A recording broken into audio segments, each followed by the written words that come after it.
Hello everyone, welcome back to my YouTube channel with another mini album reviews video. This is the first one that I've done in a couple weeks, but one thing that's a little bit different about this one from my last few is these reviews were a little bit higher effort. Now, it doesn't mean I was able to properly do like a full review of all of them, but I mean, they're still mini reviews, that's still the point.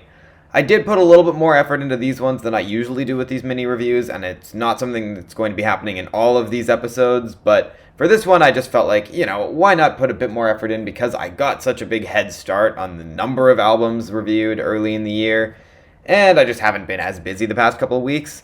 So, yeah, I just thought, why not, and try and put a little bit more effort into this, right? But anyway, these are all just my personal opinions on these albums. A lot of it is my interpretations of the albums too, so I might not get everything correct about all these albums, but feel free to let me know what you think in the comment section down below. And yeah, I got 10 albums to talk about today. These are going to be a little bit longer than my mini reviews have been recently, but yeah, 10 albums to talk about, and starting with... This is Poppy's 7th studio album, and honestly it's kind of hard to believe she's put out that many, considering her debut came out just over 8 years ago. And honestly, I feel like her albums have been quite hit or miss ever since the beginning, but more recently she's gone toward metal music after first being famous as a pop star, in some ways an ironic one on her debut album.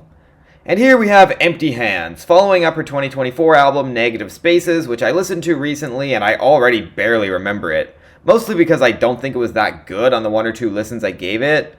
Although I think I might have also listened to it when it came out, I don't remember. Either way, it's probably the Poppy album I'm least familiar with, and yet I think I'll take it over this. In fact, I'll probably take any Poppy album over this, because holy shit, this was a big disappointment. This sees Poppy once again working with Jordan Fish, a producer formerly known as a keyboardist and producer in the band Bring Me the Horizon, a band I'm not really much of a fan of. And unfortunately, this album just ends up sounding like a Bring Me the Horizon album, albeit somehow worse.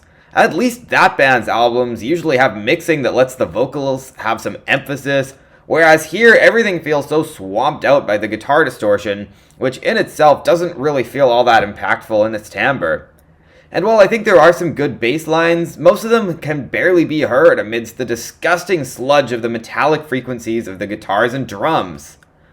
And look, I think Poppy is a totally capable singer. She's proven it. And yet here, why does it feel like the heavy moments musically have some of the most pop music-esque vocals? And that doesn't always have to be a bad thing, but here I don't think it works, especially with such robotic vocal effects that take away from any emotion that was in this album.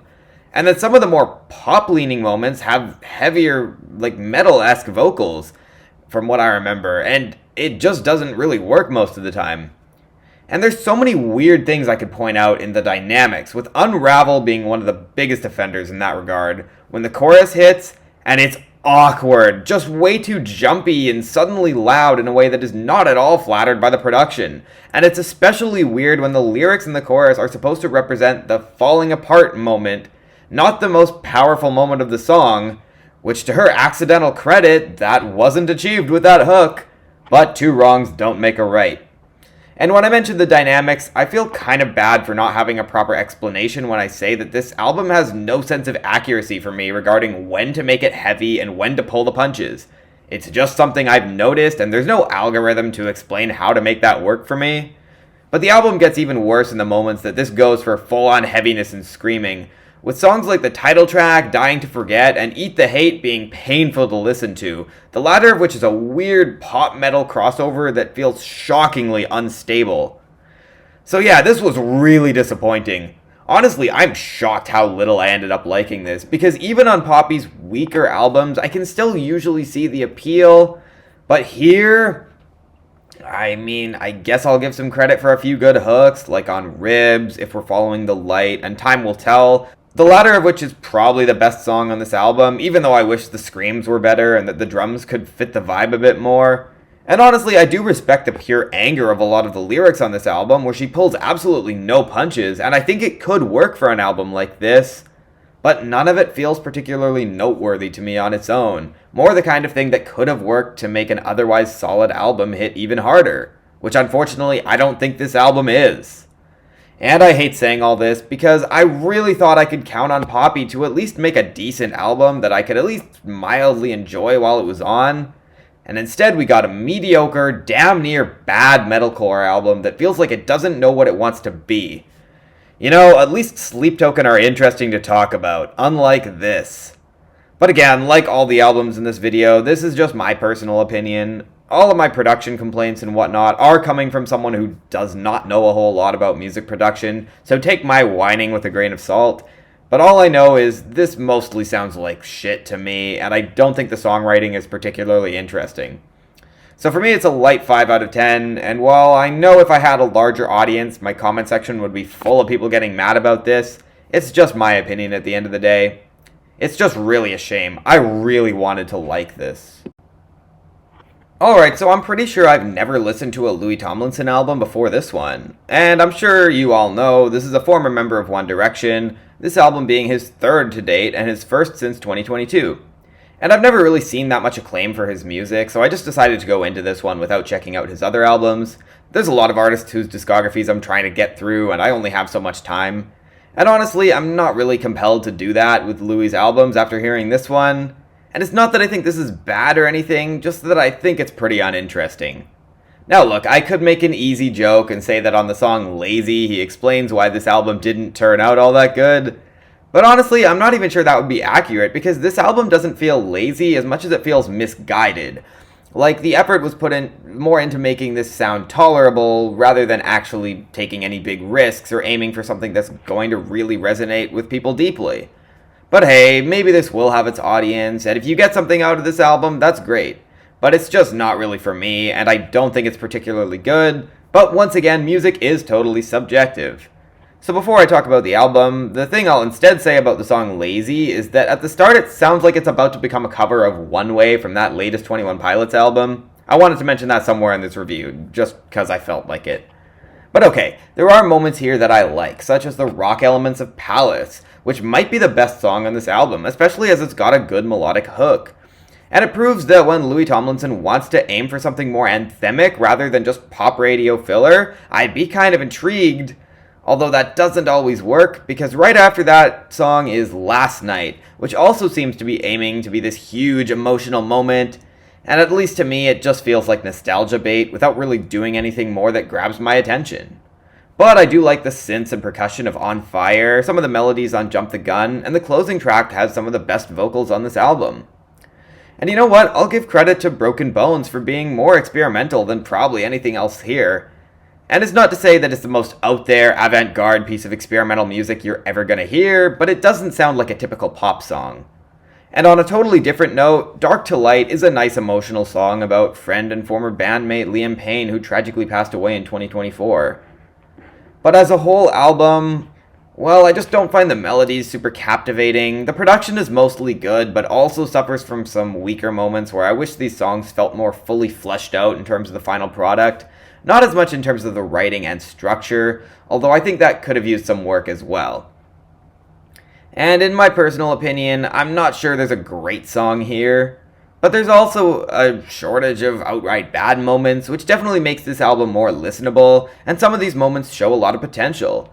And honestly, I think I probably enjoyed this more than I didn't, so while I don't think this is the gold standard for pop music or anything even close, it's also not bad, and if you love easy listening pop music that has a bit more of a rock edge and daringness to sound different than typical pop radio filler, maybe give this a shot. Although I also have barely listened to pop radio in the past few years, so maybe this is pandering to that audience more than I think. But either way, it's still a decent album. 6 out of 10 for me. I'll try and remember this for the next time he releases an album, because I might be a bit more intrigued. And maybe that's when I'll do the proper discography deep dive, who knows.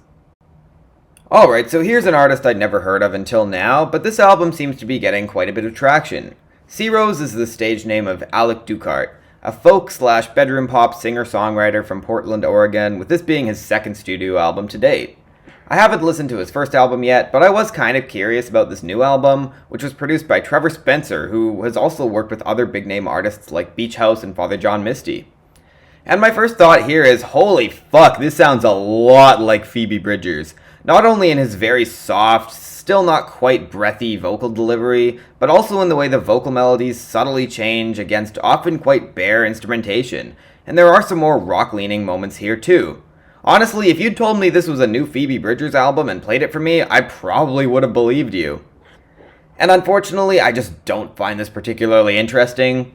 I do like the acoustic guitar of Dirt, which sounds quite dreamy in the way it's picked, and it leads to probably the best song here, especially when you consider the heartbreaking lyrics, which go to some very uncomfortable places, possibly about abuse, although that's one of many possible interpretations.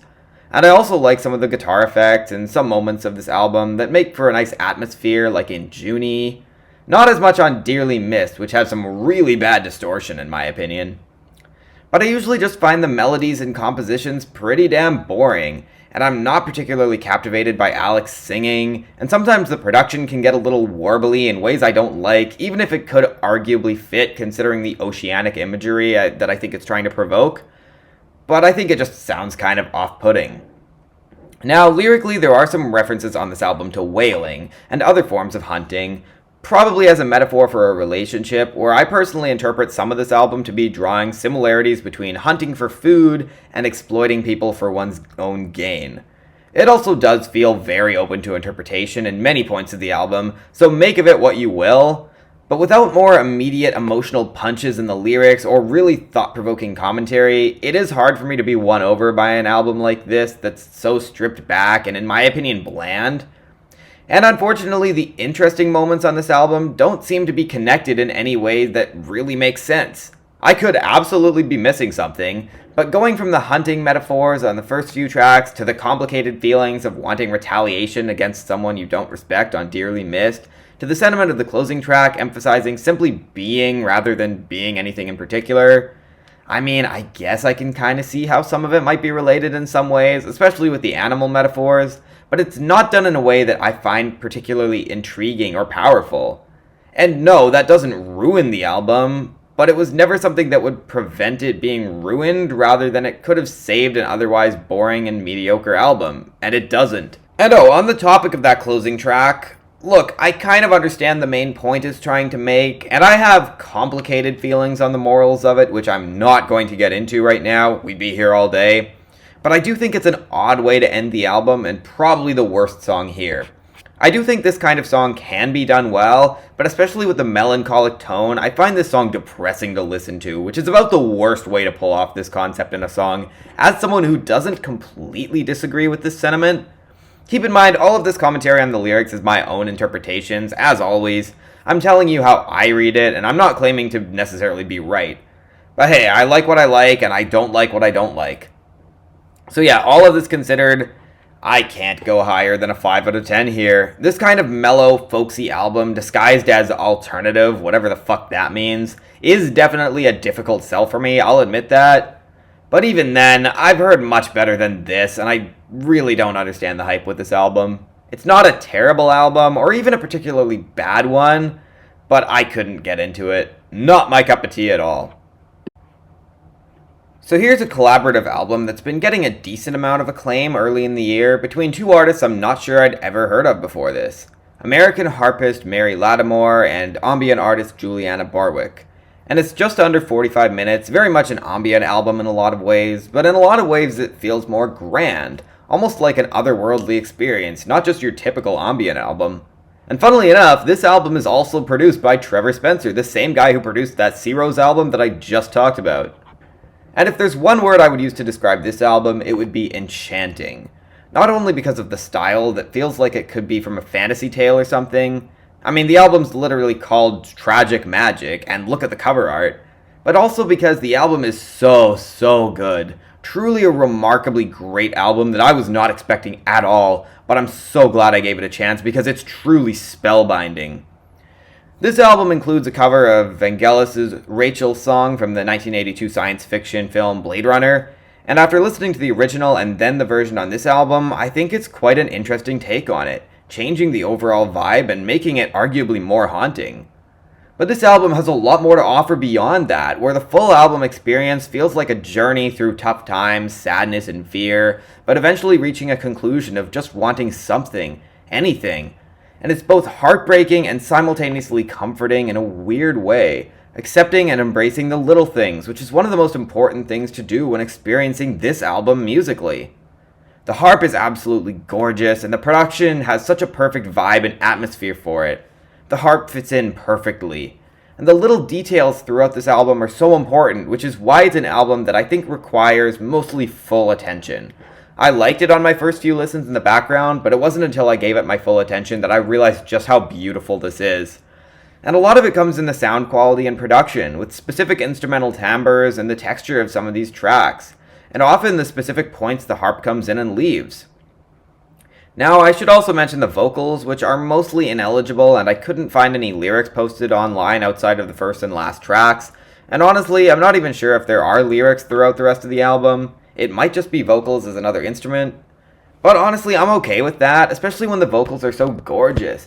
The kind of vocal production that makes these vocals sound 10 times more incredible, especially amidst these gorgeous soundscapes, and it fits the vibe so goddamn well. And in some moments it does feel like the vocals are kind of competing with the instruments and the production, not even always in terms of volume, but also just overall emphasis. And I actually think it works. Take Temple of the Winds as a prime example. Utterly gorgeous and haunting and heartbreakingly beautiful in the way the vocals feel like they're representing hope that is constantly appearing and disappearing, along with this haunting instrumental. And that's before the last two songs, both among the longer tracks here, as they send this album home with such beautiful ambient sounds and honestly make this album feel more alive, which is about the best thing it can be. It's absolutely gorgeous and stirs up so many emotions all at once in the ways that ambient music can rarely do for me. And that's saying a hell of a lot. Now, as much as I am a music fan first and foremost, I am still a critic, and I'm gonna bring up an ever so small nitpick I have, which doesn't come anywhere close to ruining the album, and it's really not that big a deal, even to me. But when the album's so excellent, it can be hard to find unique criticisms to mention. And look, even most of the lesser moments on this album are still quite pretty, and they do move the album forward, which I really like. In other words, it's not an album full of filler, it all serves its purpose. But I do kind of wish those moments had a bit more of their own unique qualities to both set them apart from the best moments of the album, and to still feel like they have some of the album's essence. Or even if they could just have a little more impact in the moment without distracting from those other moments. Maybe everything I said only made sense to me, or maybe it was totally clear, I don't know. But honestly, other than that, my only real complaint is that the opening track is kind of a dud for me, and I'm genuinely kind of shocked just how much I ended up loving this album. Strong 8 out of 10. I probably wouldn't have even heard this had it not come out so early in the year when music releases aren't quite as busy, and I'm so thankful for that. If you love ambient music or mellow music of any kind, or just great music in general, I highly recommend this album. So I'll be honest, I've never been the biggest fan of Zach Bryan, at least from the two albums of his I've listened to, those being his 2023 self-titled album and his 2024 album, The Great American Bar Scene, both of which I revisited recently in preparation for this review, the former of which at least had some strong standout songs, and the latter of which just really didn't connect for me at all. And look, he's a good storyteller, and there's certainly a lot of emotion in his songs, but I've never personally felt much of an emotional connection to Zach's music. Yeah, certain songs were so well written that I kinda didn't mind feeling a bit of a disconnect, but it was never so amazing that it could completely break the barrier between me and the subject matters of the songs. And thus, well, I just don't really love those albums. Yeah, I Remember Everything with Casey Musgraves was an absolutely incredible collab, probably my favorite Zach Bryan song. And that self-titled album also had Hey Driver and Tourniquet, which are both great, and even The Great American Bar Scene had some really good moments, but neither of those full albums totally clicked for me, and I didn't want to set my expectations too high for this new album. And this album is really goddamn long, running for well over an hour, almost 80 minutes, and in a lot of ways it is very much another Zach Bryan album. And by that I mean it's full of storytelling, emotional introspection, reminiscing on the past, and not shying away from social commentary either. And while there is a lot I like and respect about this album, it isn't the truly great Zach Bryan album I was really hoping for. And yet I do like this more than I thought I would. Now, this being said, there are quite a few moments that I feel like I should really like, but something in the song's sound kind of ruins it for me, such as Appetite, I really like the introspection on fame and the tiresomeness of touring in that song, but the production really holds it back, especially in the chorus, which otherwise would have been really strong. And there are more examples of this I'll talk about soon as well. But for now, if you want to know what my favorite songs here are, well, I do really like Santa Fe, which has one of the best choruses here. Bad News is a powerful song about the state of the USA right now and how divided it is, and the bleakness of the instrumentation and gloomy production makes it even more powerful. Slicked Back is such a joyous love song where he wants to bring his lover to the afterlife with him someday, which might rub some people the wrong way, but I just find it too damn charming to care about the potentially hinted bad morals. And Always Willin' with its unique perspective on religion, in which the glory is about the last thing Zach wants to focus on, along with some roughly beautiful, raw-sounding instrumentation. Look, some of the melodies here remind me a lot of Coldplay's Paradise, an underrated gem of a hit song in the 2010s, which I really like, and this song is arguably even better. And even beyond that, I really like the strings of South and Pine. Cannonball is a really emotional song, possibly about a friend who died, and I really like that song, even though something feels missing in the instrumentation and I'm not quite sure what. Aeroplane has the kind of storytelling that leaves you with just enough to be intrigued without fully knowing exactly what it's about, and I think it's quite powerful, even though I wish the atmosphere of that production was a bit better. Camper has some really nice subtle details in the guitar. All Good Things Past definitely has a nice grandness to its sound as well, with the horns alongside the comforting acoustic guitar.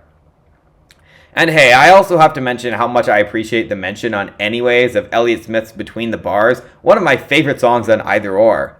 And it was the perfect song to be mentioned in this specific song describing the narrator's journey to escape some kind of malaise. But then you also have the melodic structure and overall vibe compositionally in Dry Desert that sounds way too much like Bastille, a comparison you don't want to receive from me. Or the really weird mixing of You Can Still Come Home, the very odd vocal performance of Rivers and Creeks, and I also find the chorus of Miles to be a bit obnoxious. But look, overall, I did quite enjoy this album. It's absolutely a lot to take in all at once, it's not super consistent, and while I eventually started to get into this more once I got a few songs in and I adjusted to the vibe a bit more, it is still not totally my thing. I am a fan of country music, but once again, I don't really feel a strong emotional connection to a Zach Bryan album. But hey, I can still acknowledge the quality here, so I'll give it a 7 out of 10. Honestly, I like this better than I thought I was going to.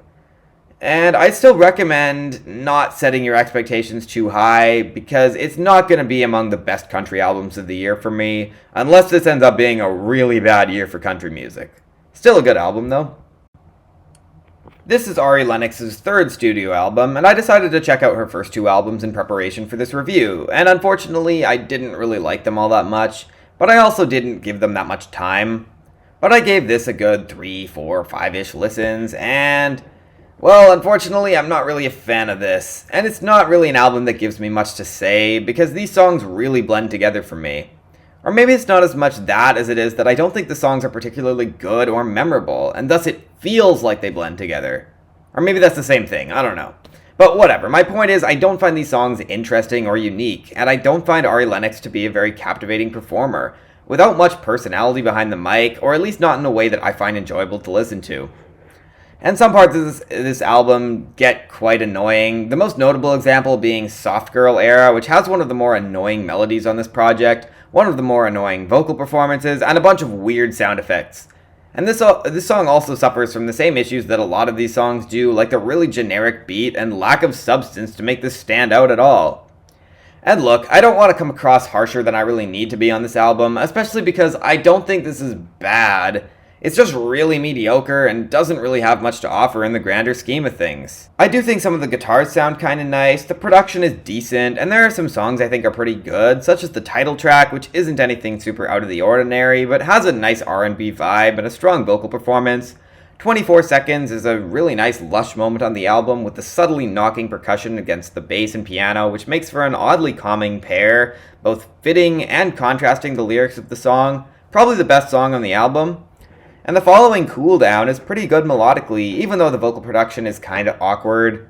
But most of these aren't going to be in my rotation after this review, and are really just saving graces on an otherwise really underwhelming album.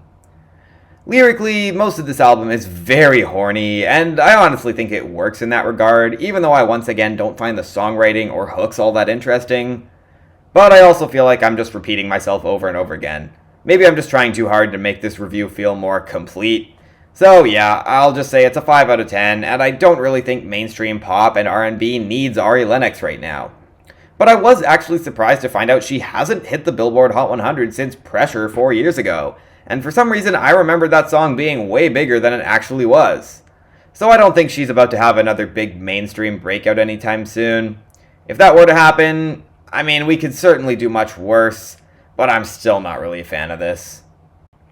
So this is my first time listening to a Don Toliver album, and I'll be honest, I didn't have the highest of expectations. I'm not totally sure why. I feel like I've heard quite a few guest verses from him on other albums where I just wasn't that impressed, but I don't really remember those verses. Might be telling. But whatever, I figured I'd try to give this a fair shot, and I actually really like the opening track a lot.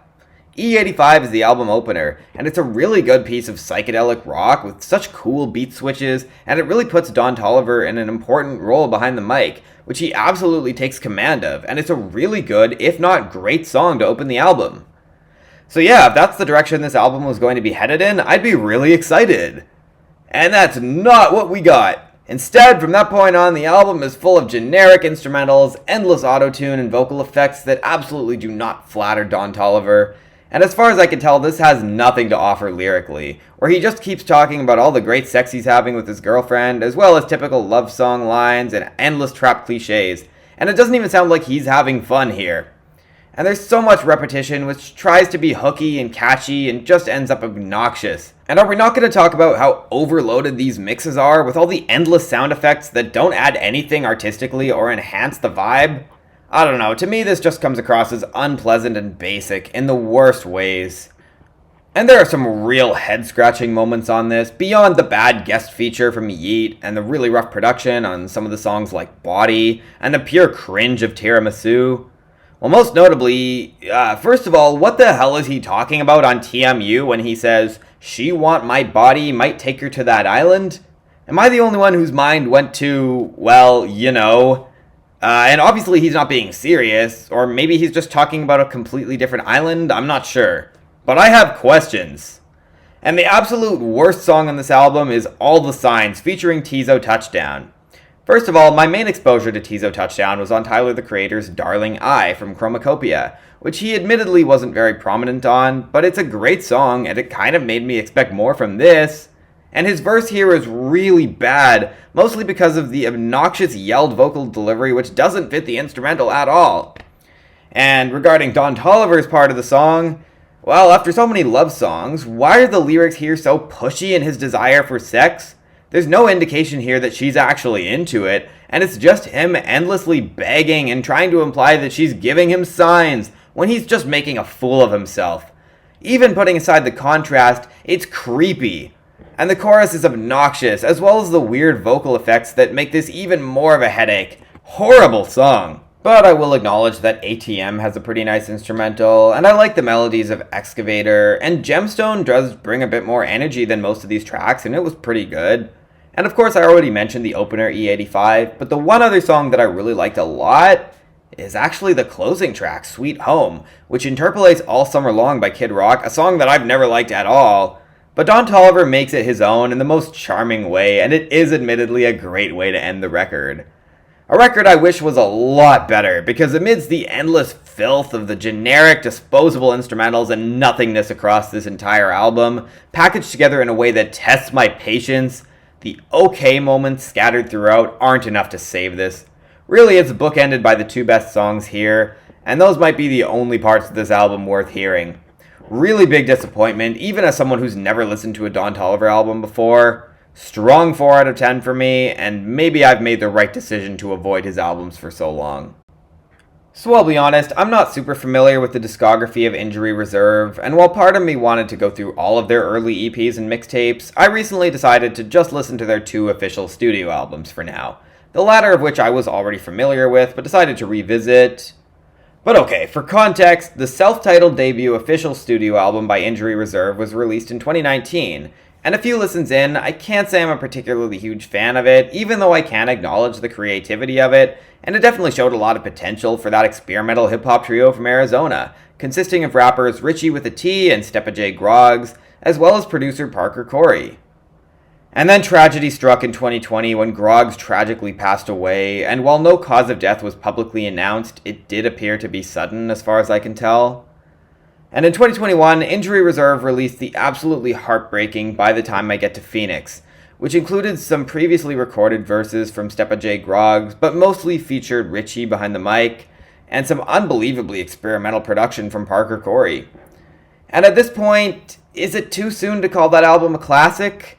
I mean, maybe, but it's almost undoubtedly going to go down as one, and is considered by lots and lots of critics to be among the very best albums of the 2020s. And look, I completely understand the praise, and I'm not going to say it's undeserved. It's a very emotional listen in which some of the writing was clearly related to Groggs' passing, and also featured other themes involving fear, the state of the USA at the time, and much more, ending with the devastating track By Storm, spelled B-Y-E, which little did we know at the time would eventually become the new name that Richie and Parker would perform under, minus one letter. But that album never really was my thing, and listening to it again now, I still feel the same way.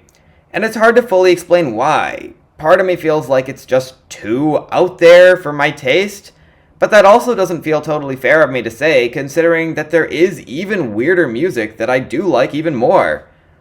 But I guess I am a bit of a difficult sell when it comes to this kind of super avant-garde, boundary-pushing music, and it might say a lot that there are a few tracks from that album that I really do love. But anyway, here's the first album from the duo known as By Storm. And while I like a lot of the writing, and the production is quite strong, and there's more cool experimentation that echoes a lot of what Injury Reserve were doing on that last album, and in certain specific moments within some of these songs, it's absolutely beautiful, stunning to be honest. And yet, I'm feeling a weird disconnect from this, where as much as I can recognize the emotion that's here, I'm not really feeling moved by it, and this album really falls short sonically in a lot of moments. And even the best passages of this album feel overshadowed by the album's real lack of musical cohesiveness. So while I think this is pretty good, and I know the music critics are going absolutely nuts over this, I personally can't call it great as much as I wish I could. And let's start with the writing, which has some striking moments, like the heartbreaking poetry of Dead Weight, which seems to show Richie trying to cope with Groggs' passing, along with having to deal with expectations from the audience of said coping, and how much more difficult that makes it. Or there's the following Grapefruit, which tries to untangle the imaginary knotted barrier between the artist and the audience, in terms of the music and the celebrity image. And Double Trio 2, which I think might be about By Storm coming to be as a duo, and how hard it is to believe that they found a way to continue this journey. And I also find the closing track absolutely devastating lyrically, with Richie describing the effect that Groggs' passing has had on him, and wondering where his friend is now that he's no longer a part of this world. Oh, and I also want to highlight the excellent Billy Woods verse at the end of Best Interest. I was not expecting to hear Billy Woods on this record, but it kind of makes sense, and I'm absolutely not complaining. His verse is great. But while I love the haunting instrumental paired with the multiple rapping deliveries of Grapefruit, the absolutely spellbinding sample of the previous non-album single Double Trio on this record's Double Trio 2, and the deep synths of And I Dance, I still feel like this album just isn't particularly noteworthy to me beyond some scattered moments here and there. Many parts of it feel inessential to the record, and I don't always find Parker's production to be particularly striking in a way that amplifies the messages and mood of the album. And overall, I just don't think this is as experimental as By the Time I Get to Phoenix. And I know I mentioned how that album's experimentation didn't always work for me, but I still appreciated the uniqueness of it. Here, I'm just left feeling like this is much closer to a standard rap album, and I probably like it a little bit less as a result. And the attempts at being avant-garde and experimental don't always work. Take the opener, for example, with its really unpleasant vocal effects and a slow-paced instrumental that doesn't bring nearly the vibe or atmosphere that they probably think it does. And I also don't think the extended outro of In My Town needed to be as long as it is, considering it doesn't really do anything interesting with that time. And thus, Look, this album definitely gets better toward the end, and I also understand it might come across as a little insensitive of me to criticize an album like this, which is so clearly rooted in the passing of these guys' former bandmate and friend. But I'm just trying to be honest with my opinion on this, and I hope this was the album that they needed to make for themselves. And I also can recognize that this album has been really highly praised, and that's awesome. I just don't love it the same way. I'm still going to give this a 7 out of 10 though. It's absolutely worth hearing, and it's going to be on a lot of people's year-end lists, just probably not on mine. So here's the official debut full-length studio album from this up-and-coming New York rapper, Xavier So Based, who has gotten some critical acclaim for singles over the past few years, and is getting a decent amount of acclaim for his new debut studio album now. And this is my first introduction to him, so I had no idea what to expect, although I saw it described as cloud rap, which didn't have me super excited about it as someone who's not really into cloud rap. But hey, I may as well give this a fair shot, because you never know, right? And this is the kind of album that, as far as I can tell, is mostly about the vibe and the atmosphere, which is often quite well crafted and washes over the listener fairly well, at least in certain moments. I mean, the vibe is pretty strong on tracks like Harajuku, Get Them Racks Then I Go Part 2, Tony Hawk, and 100,000, even though the latter of those songs has some of the more annoying vocals on this project. And honestly, the vocals here were kind of weird sometimes, with the huge variety of effects placed on them throughout this album. I already mentioned 100,000, and there are lots more moments where the vocals are heavily processed, and it's very much by design, which probably works best on iPhone 16, which is probably the best song here. But most of the time, I just find it kind of obnoxious. And the reason it works on that song I just mentioned, iPhone 16, is because it perfectly portrays a moment where ignorance is bliss, with a drugged out vibe and the feeling of disarray, along with having some of the best production here. There's also some moments that have some more energy that I like, such as Scrap with its constant beat switches, Minute has a nice synth background that pairs well with the percussion, and even Give It Up has a nice instrumental, even though I don't think Xavier nor Osama-san really does much atop it that makes this worth going back to. But then there's Work Work, which, what the actual fuck? Worst song on the album if you ask me, and it's the definition of filler. It's also obnoxious as hell. I also gotta mention that there's a song in this album called Negative Canthal Tilt. It's a mediocre song, another example where the instrumental is pretty strong, but I find the vocal effects kind of annoying. But I do find it funny that it has that title. Anyway, look, toward the end of the album, it kind of starts to make me wonder why the hell it's this long, almost 50 minutes. I'm not including the bonus track at the end for the purpose of this review, although I do like the experimentation of it, and it probably would have been one of the better tracks here if I included it. But while I don't think this album is bad, I just think for an album where so much of the emphasis is on the vibe, why isn't the vibe stronger? And also, I just wish there were more to it overall. The vibe can only get you so far. So for me, it's an extremely light 6 out of 10. Even that feels like I'm being nice, because I'm probably going to forget this even came out. Again, I do like iPhone 16 for the reasons I mentioned. The Make Her Heart Come line on Tony Hawk was pretty funny, and I like the instrumental of that song, although it was kind of weird that right before that he said dick in her stomach. What? But whatever, there are good songs here, but it's not particularly special if you ask me. Maybe there's more to this and I'm just missing something, but I can't pretend to like this more than I do. Not a bad listen, but I don't really think you're missing out if you skip it. This is the fourth studio album from American country singer Emily Scott Robinson, whom I'd heard of before this but hadn't actually listened to at all until recently, and I wasn't really sure what to expect. And holy fuck, was I ever missing out.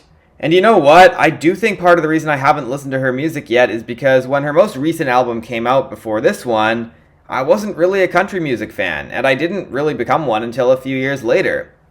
But within the past couple weeks or so, I went through all three of Emily Scott Robinson's albums multiple times each to prepare for this review, starting with her amazing 2016 album Magnolia Queen, which was incredibly well written, with so many great details and unique approaches to a classic country style. And then in 2019, she released Traveling Mercies, another terrific mellow country album with great storytelling, beautiful vocals, and a few specific songs which completely knocked my socks off. I wouldn't say I love it quite as much as her debut, but when that album set the bar so goddamn high, I shouldn't be surprised the follow-up was a slight step down. Honestly, the fact it was even anywhere close to that debut says a lot. But then she released American Siren in late 2021, and Jesus Christ, what a disappointment. It wasn't a bad album, and toward the end of the album, it definitely showed improvements from the really mediocre first half. But come on, after two absolutely fantastic albums, I expected way more from that 2021 album, rather than the underwritten snooze fest that it was. Okay, maybe that's a little bit harsh. Again, it's not a bad album, it just really didn't do that much for me, and I wasn't particularly impressed. But it has been 4.5 years since that album, and as a new fan of Emily Scott Robinson, I was very much excited about this new album to see if she'd bounce back, and I'm so happy to say that yes, this was a huge bounce back. And I'm even more happy to say that this might be in the same tier for me as her first two albums. It's that great. And really, it's not an album that gives me a whole lot to say, because it's a pretty simple country album, all things considered.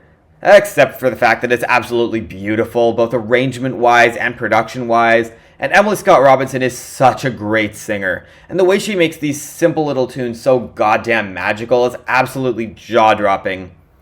I watched a few pieces of an interview that she did about this album, and while I didn't watch all of it, I do remember her mentioning a tension point between where she is now and where she wants to be, as a theme in a lot of her songs. And this album is also partially about Hurricane Helene, which hit in 2024, especially on the title track, which is one of my favorite tracks here.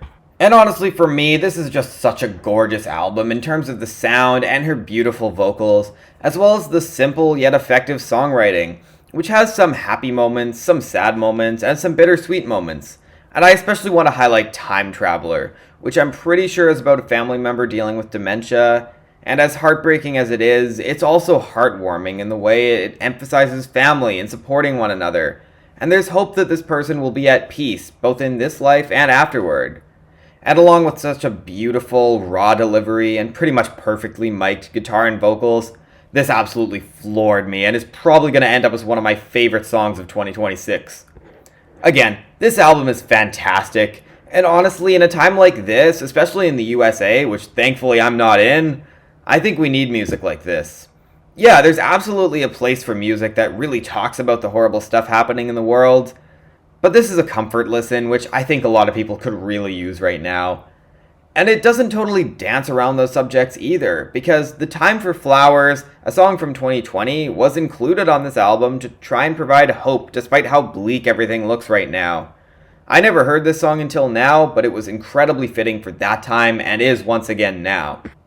Really, I think this is an album that represents appreciating the good things we have in life. And as much as I adored so many of the more purely heartbreaking moments on previous Emily Scott Robinson albums, this was the kind of magical, mostly happy, mellow country album that was so goddamn soothing that I didn't know I needed to kick off 2026. I mean, we're already over a month into the new year, I guess. How the fuck did that happen? But yeah, this album is excellent. Very strong 8 out of 10. Quite possibly her best album to date. And if you haven't heard it, trust me, you're missing out. It's one of the best albums I've heard thus far in 2026. Alright, that's it for this video. This one was a little bit longer than most of my mini review videos, like I mentioned at the start. As always, these are just my personal opinions on these albums. I know I was a little bit harsh in certain points, but feel free to disagree with me in the comments down below. Music and art is subjective at the end of the day, so there's no real answer about how good or bad any of these albums are. Again, I'm just telling you what I think, and yeah, sometimes I do like to, for the sake of entertainment, maybe come across a little bit more like I know what I'm talking about more than I actually do. But again, it's all just my opinion. You know what's interesting? The two albums here that I called legitimately great 8 out of 10 albums, I just noticed a lot of weird parallels between those reviews. I don't know if you noticed that, but anyway, yeah, a couple legitimately excellent albums here that are easily going to be among the best albums of this year for me, and also some big disappointments, but it is what it is. It happens. Thank you so much for watching. Feel free to recommend any albums that you want me to review, ideally albums that came out in 2026. You're welcome to recommend albums from previous years also, but if it's from 2026, I'm more likely to review it. Or if you have any other ideas for other videos I could do, I'm open to... my phone just made a noise. You can ignore that. I'm open to suggestions.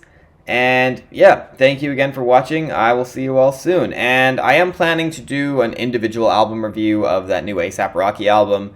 I'm not sure exactly when that's going to get posted. It does take me a while to do individual album reviews compared to the mini review videos. But again, we'll see when that happens. Thank you again for watching. I will see you all later.